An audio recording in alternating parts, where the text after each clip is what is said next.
বাংলার শিল্প যেন হারিয়ে যাওয়ার পথে, সেই শিল্পের কথা মাথায় রেখে ৯৮ পল্লী সরস্বতী ব্যায়ামাগার কালী পুজো মণ্ডপ, তাদের পুজোর মণ্ডপ জুড়ে রয়েছে শিল্প। এ যেন এক আলাদা পরিবেশ মণ্ডপ জুড়ে। তাদের এই ভাবনাকে সম্মান জানিয়ে ওঙ্কারশ্রী দ্বীপ সম্মান সেরা পরিবেশ পুরস্কারে সম্মানিত করা হলো এই মণ্ডপকে।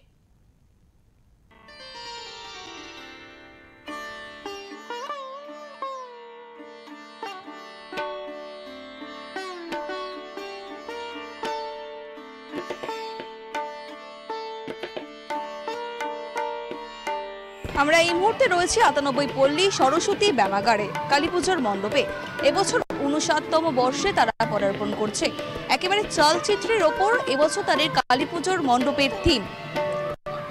এবছর তাদের পুজো মণ্ডপে একটা নতুনত্ব ভাবনা তো রয়েছে। চলুন দেখা যাক পুজো মণ্ডপ ঘুরে।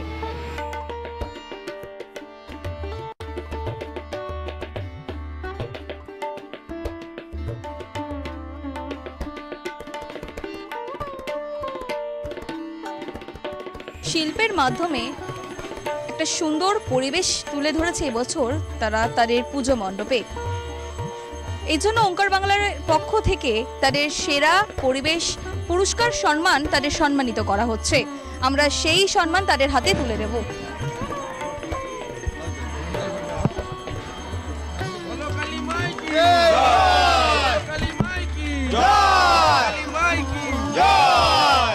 কেমন লাগছে জানতে চাইবো। সুন্দর লাগছে, দারুণ। পুরুষ সেরার পরিবেশ হিসাবে পুরস্কারে সম্মানিত হয়েছেন, কেমন লাগছে? খুবই ভালো লাগছে, আমাদের খুবই আনন্দিত আমরা। এই যে থিমটার কারণটা কি? কারণটা দাদা বলতে পারবে ভালো আরো। বাংলার যে আমাদের যে লোকশিল্প এবং বাংলার যে তথাকথিত যত শিল্প আছে সেগুলোকে মানুষের সামনে আরও বেশি করে তুলে ধরার জন্যই আমাদের এই প্রয়াস, যাতে বাংলার শিল্প বাংলার শিল্পীরা আরও ভালো মানে যেতে পারে। আপনারা দেখেছেন যেভাবে আমাদের মাননীয় মুখ্যমন্ত্রীও যেভাবে বাংলার শিল্প এবং নিয়ে যেরকম উনি করেছেন, তো আমাদের উদ্দেশ্য বাংলার শিল্প এবং শিল্পী সত্তাটাকে তুলে ধরা এবং যাতে সেটাকে একটা অন্যরকম পরিবেশে, যেরকম এটা আমাদের আপনি জানলে বলেন জলের মধ্যে আমাদের পুরো জিনিসটা পরিবেশটা করা হয়, তো সেইটাই চিন্তা রেখেই আমরা এই থিমটাকে করেছি।